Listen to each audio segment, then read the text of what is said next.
Good morning, someone. Oh, Sam. Oh, Sam, what does that mean? Hi, Sam. It's Lois. Hi. Good morning. How are you? Fine. How are you today?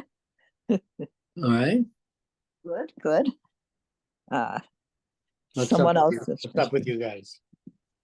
Not very much.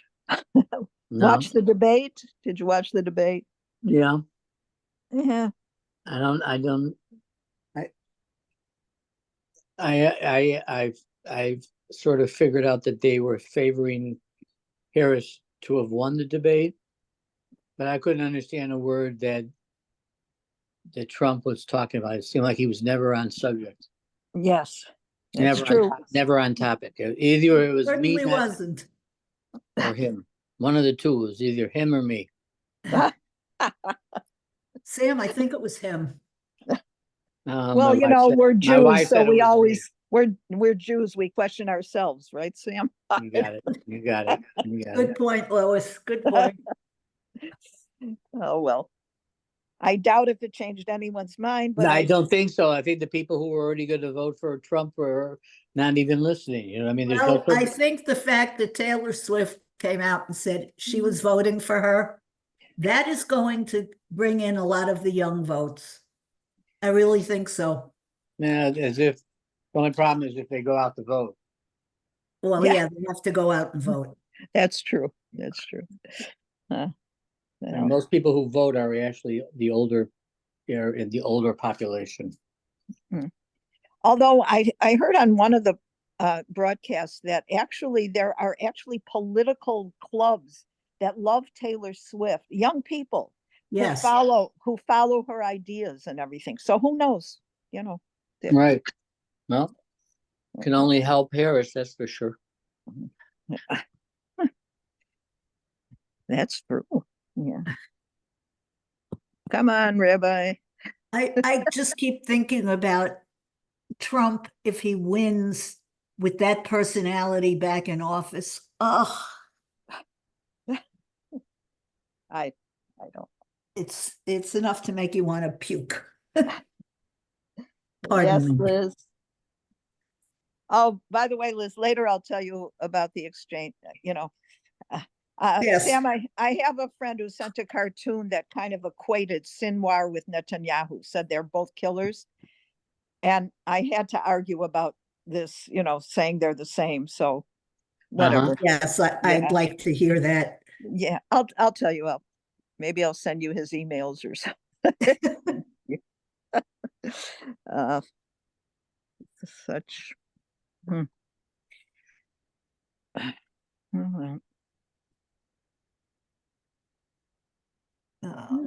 Rabbi.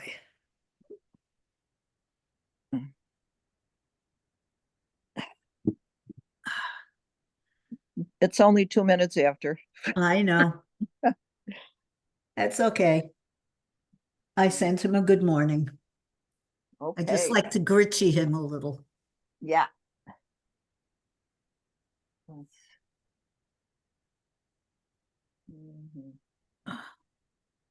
don't need this. I came into my computer and I found like 18 windows open. I must have been doing something and then stopped in the middle. Oh. And now, of course, I don't remember what it was. Of course. Just a normal senior moment. Exactly. Yes. I do have a lot of those. Although, Sam, I don't know if you play Wordle, but you have to congratulate Liz this morning. She got it in 2. I got it in 2 today. Really? Oh, You too? Oh, Yeah. wonderful. You too? You too? Yes. What's your starting word? Amine, AMINE. Oh, that's a good one. Yeah, especially for today. Yeah. So that's my everyday starting word. And then if I don't get enough hints from that one, I go to pious, PIOUS next to get my O and U in there, Yes. That's another good one. Right. Today I got it there's in 3. My good. first word is foist, FOIST. And then if I don't get any there, my second is grape, to get the R and the E and the P, whatever. But today my second word was miser. So I was able to, hello, Good Rabbi. morning, Rabbi. We're talking about Wordle. Yes. Yep.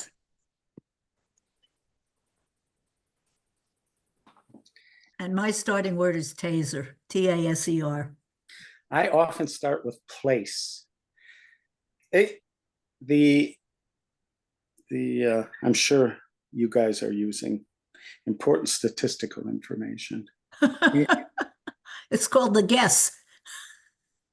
For your first word, the most likely letters to be used. Yes, of course. Yes. I learned them from watching Wheel of Fortune. Yes. R-S-T-L-N-E.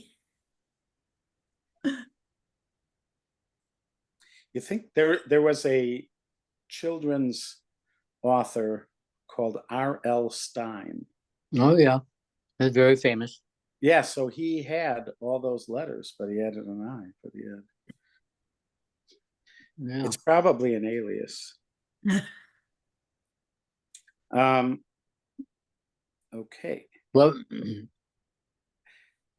Hi, Lois. Hi, Sam. Hi, Estelle. Hi, Liz. Excellent to see you guys. Hi.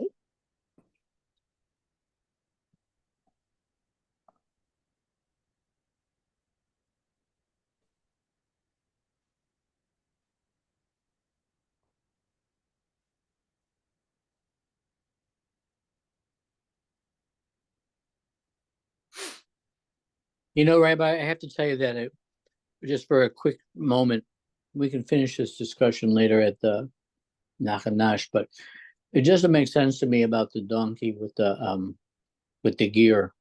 I mean, if the gears, and he says, and the gear, why would there be anything else but just whatever the donkey has on it or is in his stall? You So understand what I'm saying? when you go to buy a car, Yeah. if you haven't had experience with this, like, are you going to get floor mats with the car? Mm-hmm. Are you going to get, like, let's say he shows you a showroom model. So, and then you order a car based on the showroom model. So unless you've had experience, you could end up finding out that there are all sorts of things that you expected to come with the car that did not come with the car, that you have to pay extra for. Unless you've had experience, and then you say to the guy, the floor mats need to be included, the rust proofing needs to be included, on that car, I saw XYZ. Is that going to be included? Like, you have to go through the whole list because you've had experiences where you ended up buying it and you found out it wasn't included. Yeah. So this is very similar. You're saying, I want to buy the donkey. Now, that donkey has two primary purposes. It's for riding and it's for schlepping. Now, it has unique schlepping gear on it, but it may not come with the donkey. In other words, it may not come with the donkey. Even if he says to you, the donkey and the gear, it may be determined that the only gear you get is the riding gear, but you don't get the schlepping gear. That's the kind of thing that they're. I know. It just seems strange to me. You know what I mean? Like I said, I would. But it wouldn't be if you bought a car. Uh-huh. When Well, you buy I cars, would know to it's the ask exact for, same thing. yeah, but I would know, like you said, to ask for floor mats. And, only because you've had the experience. right. Right, but Okay. here, yeah, okay. Sorry, guys. It's not. You do not have to apologize. There's no sorry in Talmud. Right. Okay. Better say that there's no sorry in Daf Yomi. In Daf Yomi. All right. Oh, darn. Okay.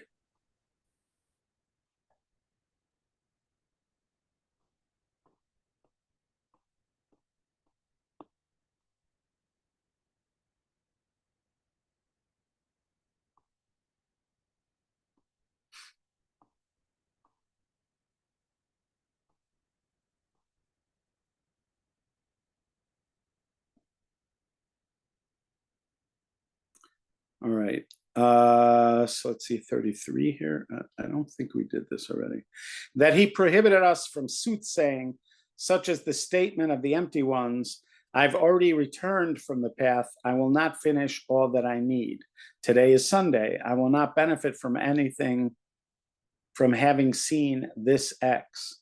And this style is very big among the masses who are of weak intellect. And anyone that does an action based on soothsaying is lashed, like his saying, let no one be found among you who's an augur or a soothsayer. This prohibition has already been repeated when he said, you shall not practice soothsaying. And they said, you shall not practice soothsaying, such as those that soothsay with a weasel, with birds, and with stars. And the regulations of this commandment have already been explained in the 7th chapter of Shabbos, in see Parsha Shoftim, Mishnah Torah, foreign worship and customs of the nation. This sounds like if such and such happens, then I'm not going to be successful. Or if such and such happens, I will be successful. This is called nichush.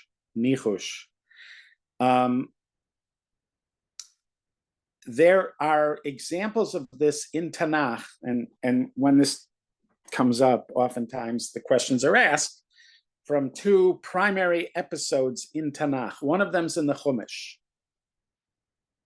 So again, the prohibition here is to say that if so and such and such happens, I will be successful. If such and such happens, I will not be successful. That kind of thing. That's called nichush.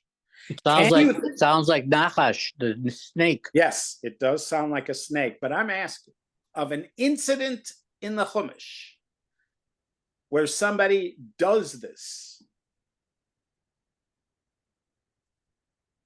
There is a famous incident in the Chumash where somebody appears to be violating this prohibition. What's the prohibition again? I'm a little hazy on it.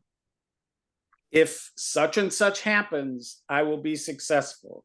If such and such happens, I will not be successful. Yaakov? Where would Yaakov have done it? If I'm successful here in all my endeavors, I will come back. Doesn't he say that? This is not that. This is not saying if I'm successful, I will do something. This is saying, how about if Eliezer? Such and such happens, if such and such happens, I will be successful. If such and such happens, I will not be successful. He's using it in augur. Eliezer. So, yes. Eliezer on his way to pick a wife for Yitzchak. He says, if he lays out his plan, and he says, if when I get there, the girl comes out and she says X, Y, or she does X, Y, Z, or she says X, Y, Z, that's a sign that she's the right woman for Yitzchak, and I will know, I will know she's the one I'm supposed to pick. It looks like he is doing what this says you're not allowed to do. You're not allowed to say, if such and such happens, it augurs a good result or a bad result. Like if I cross the path of a black cat, or if a mirror breaks, or etc. You're not allowed to say that, and especially to act upon it in one way or another.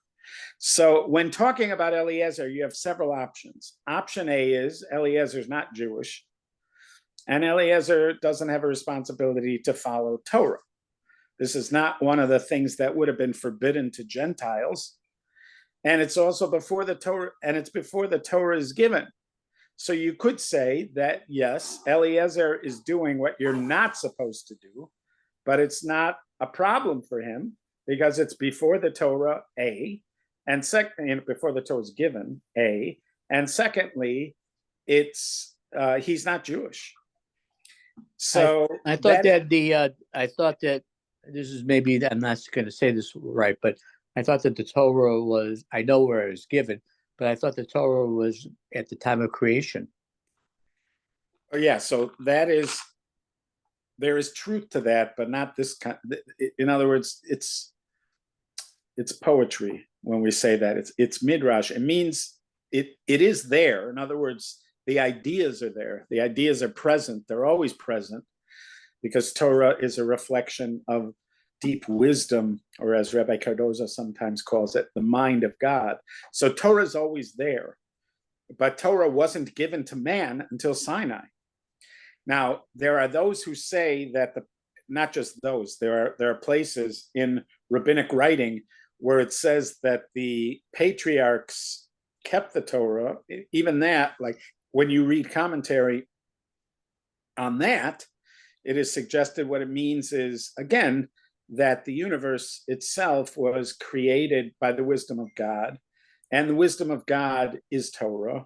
In other words, reflected in Torah. So everything of the universe in a certain way is Torah for those who know how to read it. And so somebody who's very spiritually intuitive, like the patriarchs, would have understood much of Torah, before Torah was given. But that is, first of all, true of the patriarchs. It's also, it's not incumbent upon them to keep Torah. And that's the patriarchs who are eventually going to become the Jewish people, not Eliezer. Eliezer is a Gentile servant of Abraham. So one answer is, one available answer is that he's before the Torah is given and he's not Jewish. Another answer is for those who'd rather not go there, because there are many who read the Torah, every bit of the Torah, as instruction for us now. And therefore, there's a kind of assumption that everything that's being done, at least by in the important moments of the Torah, would be done properly according to the Torah. So it makes it easier to suggest the following, which is that Eliezer is not using some kind of astrological or pagan sourced method for doing this. He is praying to God. Now, when I pray to God, I can ask God for a sign. This is something that even prophets did, like Gideon. Gideon asked God for a sign to see if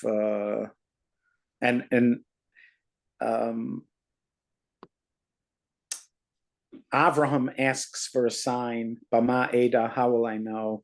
There are times when people ask God for a sign. That's not the same thing as here. Here, you're using some kind of either pagan practice, idolatrous practice, witchcraft practice, astrology. You're using something, some system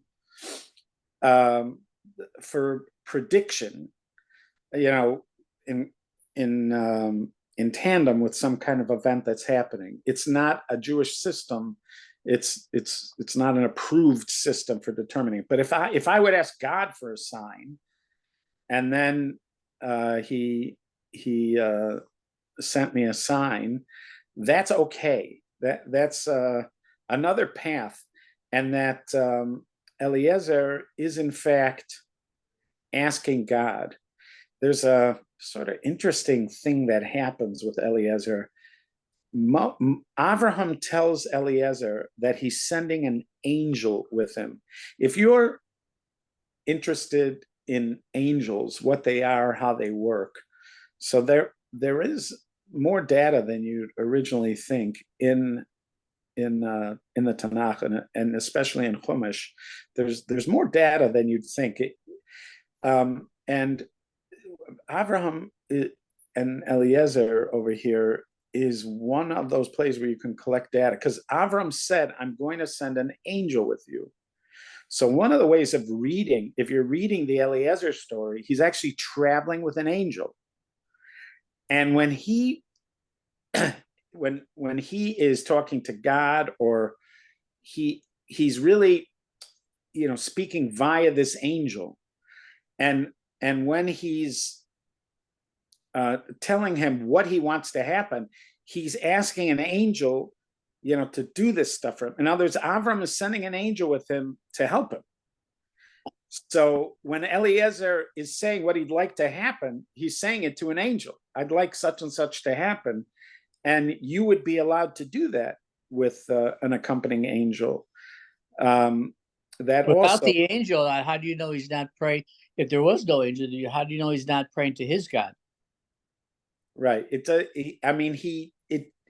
would be very strange if he had a different God and he was Abraham's servant. That would be a strange thing, that Avram would have a servant. He has what we would call a non-Jewish servant, but not a pagan servant. That would be weird, I think, because Avram is so committed to monotheism. It would be very weird if his chief servant was a pagan. So yeah, all right. Anyway, so those are options in this. The other case, which is also a famous case, but it's not in Chumash, it's in the book of Shmuel. Can anybody guess what that case is? Or you don't have to guess, maybe you know.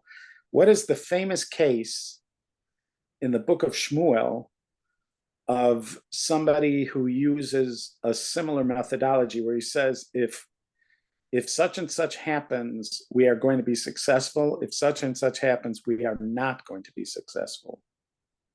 Chana? What's the case with Chana? Where do you?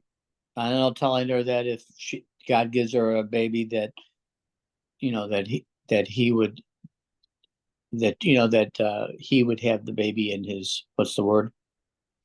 I'm sorry. Eli, you mean? Yeah. With Eli? Yeah. But I don't know if that happened. You're saying that Eli said to her, but anyways, that's just no. It's not somebody I will saying. I will give the boy to the. Oh, Chana herself. Yeah. That's just a promise that she will do. Right. If she gets a baby, but that's not this. This is, if something happens, we will be successful. You're using it to predict success or failure. If such and such happens, it'll be if you are. Then I would say you have a restaurant and you're hoping it's successful, and then something happens and you go, that's a bad omen. What about the witch from Endor? No. No. Sorry, but that's all my guesses. Okay. Anybody else want to take a shot at this? Jonathan, Jonathan, who is the son of Saul, of Shaul. This is before the David story. There is a battle brewing between the Jews and the Philistines, and they're camped on different hills. And Jonathan goes with just his armor bearer, just him and his armor bearer, and they sneak up close to the hill where the Philistines are camped. And he tells his armor bearer, they're gonna at some point hear us or see us. And if they say, you stay down there, we're coming to you, that's a bad sign, and we are not going to be successful. But if they say, come up to us, that's a good sign, and we're going to be successful. That's what Jonathan tells his armor bearer. And then they make themselves known to the scouts, and the scouts say, come up here. And so that was the indication to Jonathan that they're going to be successful. He climbs up the hill together with his armor bearer. He starts fighting. It's dark. There's noise. The Philistines think they're being attacked, and all sorts of confusion happens. A lot of people end up getting killed in the confusion, and then they start to run. And this becomes a huge rout by the Jewish people by the time it's finished. But it all started with this thing where Jonathan said, if they say, you wait down there, we're coming to you, that's bad sign. If they say come up to us, it's a good sign. So on that one, that is post Sinai. In other words, the Torah's already been given. So this prohibition is known. And secondly, they are Jewish. So they shouldn't be able to do that. Yonatan should not be able to do that. So how does he do it? So here you will see commentaries suggest that you're allowed to do this if it's based on reason. If it's based on reason. And here the reason would be this. If they say, you wait down there, we're coming to you, that is proper security protocol. They come down to they go to the threat and neutralize the threat away from the camp. You keep the threat as far away from the camp as you can. You don't invite the threat into your camp. That is lax security protocol. So what he means is we're going to see how, I guess he suspected they're lax, but he wasn't sure. If these scouts, if these guards are on top of their security protocol, then we don't have a chance, he's sort of saying. But if they're not, if they're being lazy, then we have a real chance of doing something here. So if it's based on reason, in other words, if it's a prediction based on reason, because it does in Pirkei Avos, it says, Ezu Chacham Haroes Anolad, who is the wise man? The one who sees what will come, or the future, which means that you can use reason and wisdom to predict what's going to happen. Einstein predicted how light would bend around a planet. Now he does this using wisdom, and using wisdom. There are people that are getting better at predicting the weather. This is not some kind of witchcraft or using some kind of mysterious, superstitious predictions. This is based on reason. It's based on data. It's based on, so that kind of predicting is certainly permitted. This is something akin to witchcraft or idolatry or some other system that sees what we would consider relatively random acts as omens and therefore predictive of what is about to come. So that notion that a broken mirror will bring years of bad luck, or crossing the path of a black cat, or stepping on the crack in the sidewalk, or those kind of things, that somehow they will bring bad luck. Or people that have those rituals that they do before, like athletes have these rituals that they insist on doing before games. Now, somebody could say that there's a rational value in a ritual, but if the person is doing it because they believe in luck, whatever that is, that there is some kind of force called luck, and that force can be triggered by or will be indicated by certain things, that's where it becomes problematic. So rubbing a bald man's head before you shoot craps or things like that, you should ask a halachic question if that's your methodology. The good one was Wade Boggs. You remember him? Yeah, but what did he do? I don't remember what he did. Chicken before every game. He ate chicken? Yeah, he ate chicken before every baseball game. But he did it because it brought good luck, not because it was necessarily proper health. It sounded protocol. more suspicious. Yeah. Than it was real, Yeah. Now I remember at one point to get rid of the Cubs curse, there was something with a goat. Right. Remember Mhm. that? Yeah.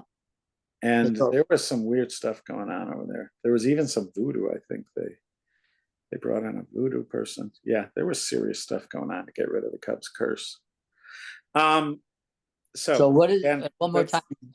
So so- are you saying that the, So Yonatan is allowed to do it because it's based on reason. You're allowed to predict a good outcome if something happens, if that's based on reason. If they do XYZ, we're going to win this game. But it's not because of some kind of superstition. It's because if they do XYZ, that's a sign that they have not practiced well, Here's who it is. or something like that. I told you. Oh, Okay, so that is that. Okay, so Rabbi, yeah. could I just say one thing about luck that it seems to me is like, especially in sports, it's not so much that Yeah, it's not so much a metaphysical, but it's a mindset. You believe you're going to have good luck, and that's the thing that's you feel it gives you an edge. right. But It's like a placebo, but it works. right, but I think I've read only in popular literature that even with a placebo, even if you know it's a placebo, it still has close to the same effect, the placebo effect. So I would say where you'd start to get iffy, like for instance, in one of the Harry Potter movies, I think it was the Goblet of Fire, and that would also be in the book, not just the movies. But there was this. Oh no, it wasn't that. It was the Half-Blood Prince. I think Harry gets a good luck potion, and Ron is about to play on the Quidditch team, and Harry looks like he's pouring the good luck potion into Ron's drink, and then Ron drinks it. And then he has a great performance. And afterwards, Hermione scolds Harry for cheating by putting the good luck potion in it, and he shows her that he never poured it in. He only made it look like he was pouring it in. So there you have the results. But here, the problem is he made it look like it was a good luck potion, and he acted based on it. So that would be a complex question. I think we could write a book with just scenarios from Harry Potter and trying to resolve the halachic question, because in this case, he is acting based on what he thinks is witchcraft, but it wasn't witchcraft. But are you allowed to mislead somebody for them to think it, even if it isn't it? So that actually would be a complex question. So that's why I'm like, for instance, let's say you have a ritual. I'm the coach, and I suggest this ritual, and because of that ritual, it acts as like the placebo that you're talking about. The fact that I pretend it's that, and that he thinks it's that, and he's acting on what is something that would regularly be forbidden to do, does that make it forbidden? Even though we all know it's a placebo. I mean, the Rambam thinks all this is a placebo. The Rambam thinks there's nothing behind this. There's nothing behind this. It's still forbidden to do it, according to the Rambam. Yeah. I tell you, it does come up when I'm watching or reading Harry Potter. There are some halachic issues. I'm not going to deny it. You know what else I find annoying is when somebody drinks something and they don't make a bracha beforehand in a movie. I always find myself slightly disturbed by that. Okay.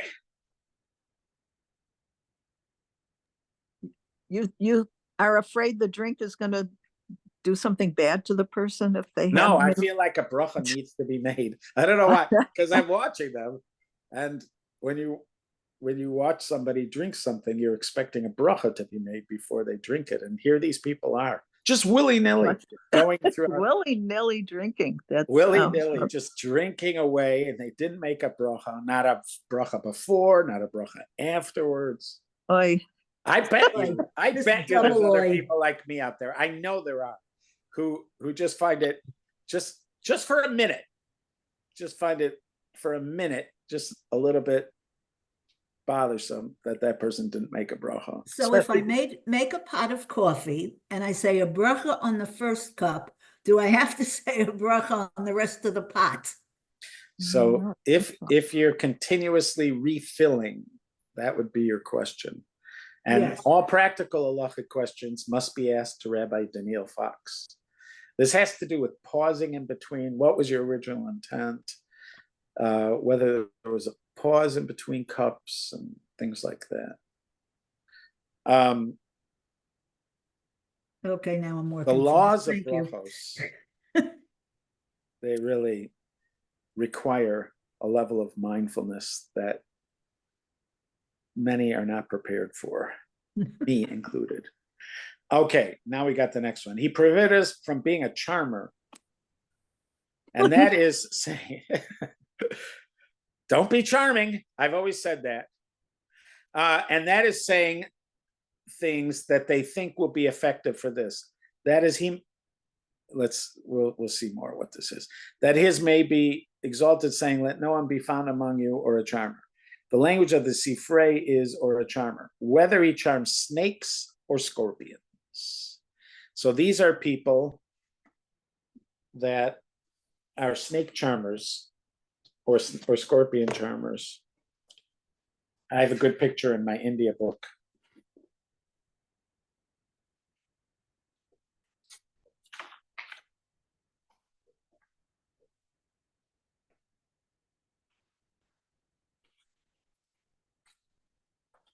This is actually a tiny snake in that guy's mouth. Do you see it? It's a tiny snake. He puts it in, and then it just hangs out in his mouth. Anyways, snake charming should not be done. Meaning that he says things to them and they do not sting him according to his thinking, and he says them over the place of the sting so that the pain subsides. I don't know. There are, I think, more than one type of Christianity where they use snakes as a wet poisonous snakes. They call it snake handling, I think. And they're using the poisonous snakes because if they're sin-free or they're a true believer in God, they will not be harmed by the snake. I don't know if that's part of this or not, but it seems to ride very close to it if it's not exactly it. And one who transgresses this negative commandment is lashed. The regulations of this commandment have been explained in the 7th chapter of Shabbos. Each one of these is like so interesting to me. I'd like to know more about it, but knowing about it and it's not so simple that you can study these things or the details of them. It is if you're trying to prevent it, or you're somebody who would be in charge of judging whether this is what somebody's doing or not. But how much you're supposed to know about the details of these things, it's a little bit fuzzy. It doesn't seem like this should be dangerous to do, but that's a lot of things that are not permitted don't seem that dangerous at first. I don't know if, but each one of these things just looks so interesting to me. Of course, in my research about the Indian sorcery that I'm doing, that's a whole nother ball of wax, because I'm mostly just interested in this guy, not so much in the sorcery. Okay. All right, so we're going to stop there before Ov. So today we talked about predicting things based on omens. We talked about snake charming. And, what else did we talk about? Is that it? Yeah, that might be it. Okay. Eliezer too. Oh yeah, and the whole thing with Nichush, with making decisions based on omens. Okay, my friends, I am very Wait, good. just quickly, so the exceptions to this are if God commands them, say like the cherubim being, and also the Urim and Tumim, right? Being augurs. Well, but- they're not augurs. They are a message from God to do something. But you It- cast them. I mean, why doesn't God just directly communicate? He them? is. It's the equivalent of a prophet. He's giving you a way to communicate with him. But in all these cases, they are taking it as a message from God, not from the Urim Right. and Thummim, not from the things. So the Urim and Thummim is a weird thing that does need more explanation. It's very hazy, but it's meant to be treated as something like prophecy, where you're communicating with God. It's not like the I Ching or the I Ching or something like that, or even a Ouija board. Although even in a Ouija board, they may think that they're communicating with demons or something, that there's some kind of communication, but you're not allowed to communicate with anything but God.